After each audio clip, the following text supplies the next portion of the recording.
Most people think of awakening as a rise into light, a peaceful unfolding into higher states of being, but that vision is a lie. What actually happens is closer to collapse than transcendence, closer to madness than serenity. Jung understood this with a clarity that cost him nearly everything. At 38, at the height of his career, he deliberately walked into the abyss of his own unconscious and lived there for 6 years. He saw visions so overwhelming, voices so real, and images so disturbing that anyone else would have been institutionalized. His family worried he had gone insane. His colleagues abandoned him. He himself confessed that he lived under the constant threat of psychosis. And yet it was in that darkness that he found the map that would later guide countless souls through the most dangerous journey a human can take: the dismantling of the false self that we call awakening. We imagine awakening as a gentle illumination, but Jung called it the night sea journey, a descent into waters so black that the boundaries of self dissolve. The anxiety, the crushing isolation, the sense that you are losing your mind while everyone else seems untouched, these are not signs of failure. They are the awakening itself. They are the signs that your psyche is being stripped bare of every illusion it once used to keep you stable. Jung saw clearly that humans cannot function without illusions. Our personas, our masks, our comfortable lies, these are not character flaws but survival mechanisms. Awakening tears them away, not softly, not lovingly, but with a brutality that few can withstand. Faced with this, most people do one of 3 things. They run back to the safety of unconscious life, pretending they never began. They collapse entirely unable to function in daily reality. Or they build a new mask, a spiritual persona, even more false than the one they tried to escape. Jung spent decades tracing these patterns, documenting how easily the awakening turns lethal when a person follows the wrong map. What he discovered is that there are 3 great traps, psychological landmines disguised as progress, each waiting to destroy the unwary. Unless you know what they are and how to navigate them, you will not survive the journey. The first appears as light. You believe you are advancing. You meditate, you pray, you do everything the traditions tell you. You become kinder, calmer, more serene. But beneath the surface, the opposite is growing. Jung shattered the illusions of his students and patients with one brutal truth: the more light you claim, the darker your shadow becomes. This is not metaphor.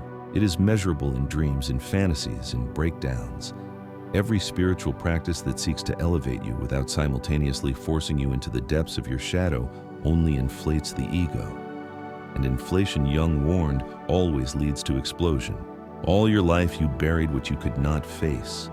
The rage that frightened others, the selfishness you were shamed for, the sexual intensity you feared, the power you thought too dangerous. You locked them away until you forgot they were yours. You built an identity so convincing you mistook it for your soul. But the shadow does not dissolve with time. It waits. And when the process of awakening begins, it erupts. Suddenly, the kindest people dream of cruelty. The most responsible are overwhelmed by urges toward chaos. The most intelligent are tormented by visions of stupidity. The very opposite of who you thought you were rises up and demands to be seen.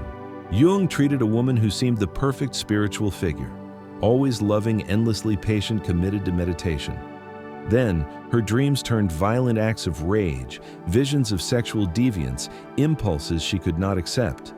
She believed she was becoming evil. Jung told her the truth that shattered her illusions. You are not becoming evil. You are becoming whole. Wholeness is not light alone. It includes the darkness you have always denied. Unable to bear this, she fought harder, prayed harder, meditated harder. Within 2 years, she collapsed completely, her psyche unable to reconcile the war within. What Jung realized is that the shadow is not the enemy. It is the seat of vitality itself, the reservoir of authenticity and creativity. The figures that guided him in his own visions, such as Philemon, a wise inner presence, were accessible only after he confronted terrifying fantasies of violence and destruction. He did not repress them.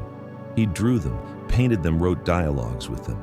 Through this descent, he discovered not evil, but power, imagination, and life force. To integrate the shadow is to reclaim everything you disowned. To refuse it is to become its victim. This is why spiritual communities often do more harm than good. They preach light and love while ignoring the shadow, urging seekers to bypass what terrifies them. But bypassing only breeds what Jung called the spiritual criminal, the teacher who unconsciously enacts the very darkness they refuse to face. He documented case after case monks who meditated into fantasies of violence, healers who dreamed of torturing clients, writers of peace consumed by uncontrollable rage. None were falling from grace. They were meeting the shadow they had spent years avoiding. Your shadow is rising now as well. The anger that surprises you, the restless energy you cannot explain, the urges you fear, these are not regressions. They are signs of life. If you repress them, they will erupt unconsciously, sabotaging your relationships, your health, your sanity. If you engage them as Jung advised through active imagination, you can begin to integrate them consciously. Speak to the shadow, give it a form, ask what it carries that you have been too weak to bear. In this dialogue lies the path not to destruction, but to wholeness. The shadow is only the first trial. Survive it, and something even more deceptive waits. For when the ego senses it is no longer master, it does not surrender, it mutates. It steals your awakening and claims it as its own. Jung called this the most dangerous trap of all, and it begins the moment you start to believe that you are awakened. The ego does not go quietly. When the awakening reveals that it is not the sovereign ruler of your inner world, but a fragile construct, its response is panic. Yet, it rarely fights openly. It is cleverer than that. It infiltrates the very experiences that seem most spiritual and wraps them around itself like a cloak. You have a vision, and the ego whispers, "I am chosen." You feel a wave of profound synchronicity, and the ego insists, "I have cracked reality's code." You touch something beyond comprehension, and the ego declares, "I am enlightened." Jung warned again and again that this is not awakening, but spiritual inflation, and it is more dangerous than sleep itself. He told of a brilliant man in his early 40s, successful in business, who began experiencing extraordinary synchronicities. Every desire seemed to manifest, every thought aligned with events in the world. At first, he was overwhelmed with awe, but soon the ego claimed it. He began to believe he had been chosen to lead humanity into a new reality. Within months, he left his family, quit his career, and founded a spiritual movement. Within a year, he was homeless, convinced he alone saw through the illusion of existence. His collapse was devastating. Jung worked with him for years to untangle the genuine spiritual experiences from the delusions of an ego that had hijacked them. This is why ego death, celebrated in many traditions, is misunderstood. Jung saw that trying to kill the ego does not liberate, it destabilizes. Without ego, you lose the container that holds your contact with ordinary reality. You don't transcend, you dissolve. What is required is not the destruction of ego, but its relativization, its humbling. The ego must learn it is not the source, but the vessel, not the master, but the servant. Consciousness can flow through it, but it is not consciousness itself. Jung's warning was clear: the moment you think I am awakened and others are not, you are lost in inflation. The moment you feel spiritually superior, you have already betrayed the truth. The signs of inflation are easy to miss because they masquerade as progress. Certainty replaces questioning. Criticism becomes intolerable. Every coincidence feels like confirmation of your specialness. You begin to believe that your thoughts create reality, that you are free of human limitations, that you have been called to save others. Jung saw this again and again: patients who seemed to be blossoming, suddenly declaring themselves prophets, gathering followers, building movements that inevitably collapsed. Their lives ended in ruin, not because they lacked insight, but because they confused the messenger with the message. To survive this stage, you must practice relentless self-suspicion. When you feel chosen, ask by what. When you feel certain, ask what am I refusing to question. When you feel awakened, ask what remains asleep. Jung insisted that the ego must be kept in constant dialogue, checked against the vast powers of the unconscious that move through it. He himself, even as one of the most influential psychologists of the 20th century, ended his life with a dream in which he was again a student, ignorant and seeking. The unconscious, he said, is infinite. To imagine mastery is always delusion. But even if you navigate the shadow and guard against ego inflation, another test arises. Jung called it the void. When the ego finally accepts that it is not in control, when the old identity is dismantled and no new one has yet formed, you enter free fall. It feels like groundlessness, like living without a self. Most cannot bear this emptiness. They grab at the first belief system that promises stability. They join cults, cling to fundamentalism, or build rigid new identities that suffocate the very freedom they sought. The fear of the void has birthed countless spiritual prisons. Jung's approach was different. He urged his students and patients to endure the void without rushing to escape it. The emptiness itself was the crucible in which a new relationship to the self could emerge. But few managed it. The demand for certainty, for belonging, for solid ground proved stronger than their willingness to hover in uncertainty. And so, the journey stalled, or worse, reversed into dogma. And yet suppose you withstand the shadow, contain the ego, and endure the void. Then comes perhaps the hardest test of all, not in the depths of your psyche, but in the world you must return to. Jung called it the problem of the returned hero. Every myth tells of the hero who descends, finds treasure, and returns to share it. But what the myths do not say is that the tribe usually rejects him. Your awakening becomes a mirror that reflects their sleep, and they will not thank you for it. He documented how patients who had made extraordinary progress integrated their shadows, stabilized their egos, embraced the void, were often undone, not by their own psyche, but by their families. Spouses grew anxious, parents questioned their sanity, children became demanding friends, mocked their changes. Not maliciously, but unconsciously, they sought to pull the awakened back into the familiar patterns of before. Every dinner turned into a battlefield of projections. Every conversation became a struggle to remain true. The awakened either abandoned their awakening to preserve relationships or abandoned relationships to preserve awakening. Most could not hold both. Jung himself experienced this torment. After his own descent, social gatherings became unbearable. He could not unsee the shadows dancing across the room, the repressed anger between couples, the unspoken seductions, the projections flung invisibly from one to another. Conversations that seemed innocent to others felt like puppet shows of unconscious forces to him. To speak of what he saw would have shattered the fragile fabric of normality. To remain silent was torture.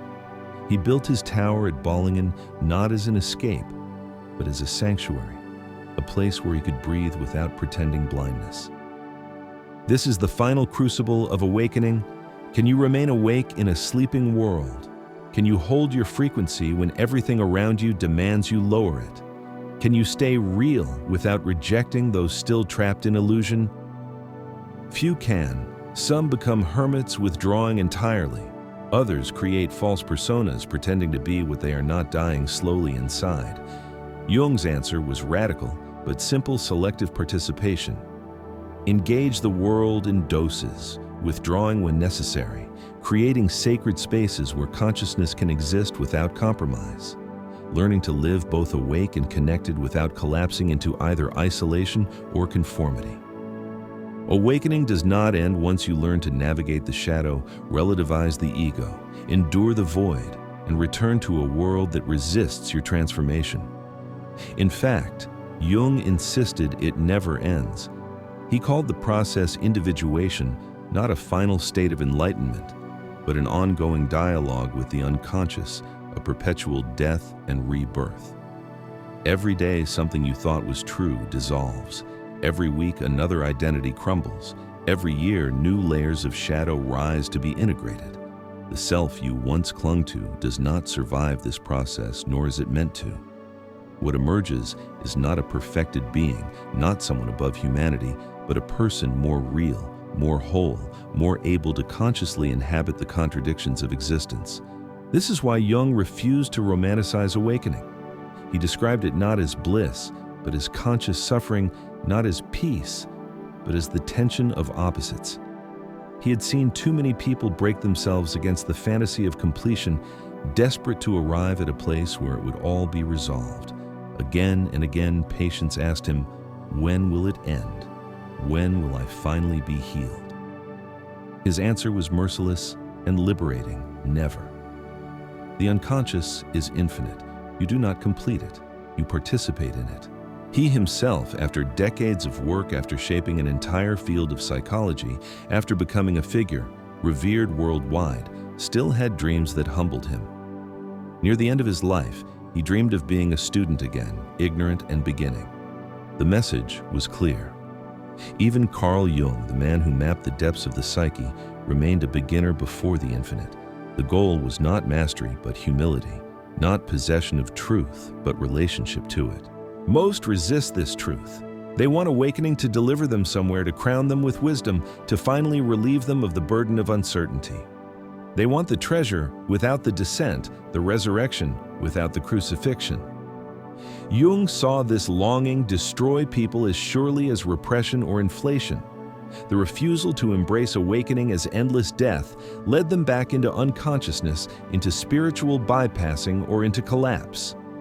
Those who survived learned a harder path. They fell in love with dying, not death in the morbid sense, but the daily surrender of who they thought they were. Each collapse became an opening. Each loss revealed a new truth. Each shattering of identity gave birth to something wider, deeper, more authentic. Jung called this the union of opposites, not the rejection of darkness for light, not the elevation of spirit over matter, but the conscious holding of both. Wholeness, he insisted, is not perfection.